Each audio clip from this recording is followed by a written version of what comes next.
This video is about the Russian army. A lot of people are saying the Russian bear is back. I personally don't believe that hype.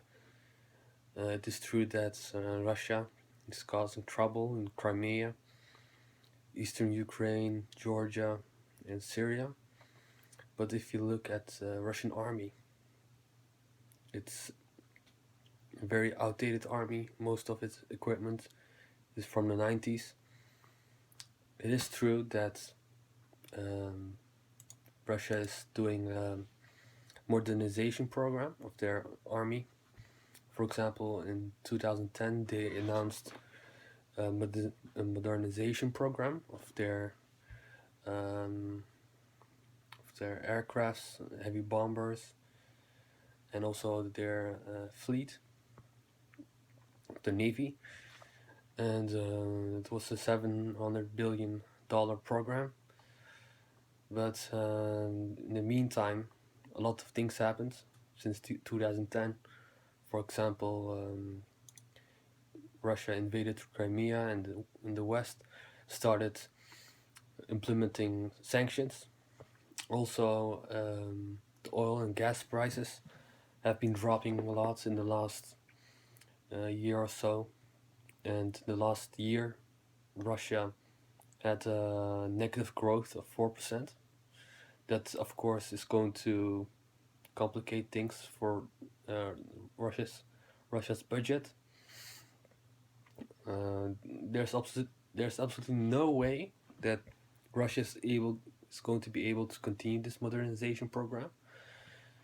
For example, the Russian Black Sea Fleet is um, heavily outdated. It's mostly from the 90s. The fleet, the navy's mostly from ships are mostly from the 90s, and they wanted to modernize that fleet. Mm, there's no way that Russia has money to modernize this in the next 10 or 20 years. Also, Russia has a couple of um, military programs running, such as the Armada tank, and they have spent shitloads of money on that crap tank, and it's still not finished, and it has a lot of problems.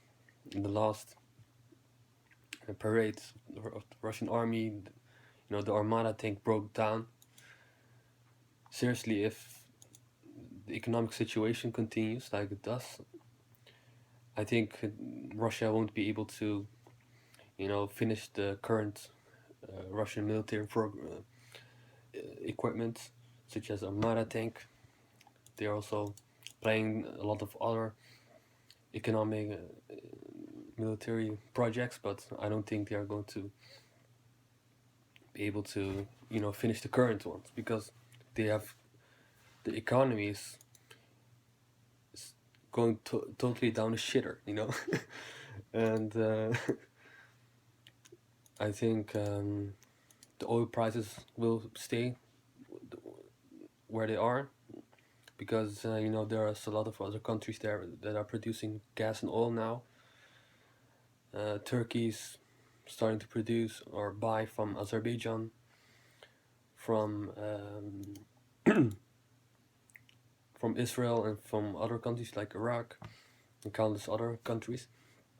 The West is also starting to, buy oil and gas from other countries. The United States is starting to produce their own energy. So Russia is not going to be able to, earn a lot by selling their oil and gas because other countries are producing their own oil and gas or buying from uh, some other source, and there's more oil and gas on the market, so the prices are very low, and it's simply, you know, not going to be possible for Russia to earn or to have the same revenues that it had in the past. And I think in the next 10 or 20 years we're going to see, Russia having economic collapse, and it's going to be very probably it's going to be something like Soviet disintegration of Russia. Like currently, there's the Russian Federation, and probably it's going to have the same fate as the Soviet Union, and that's what I personally think.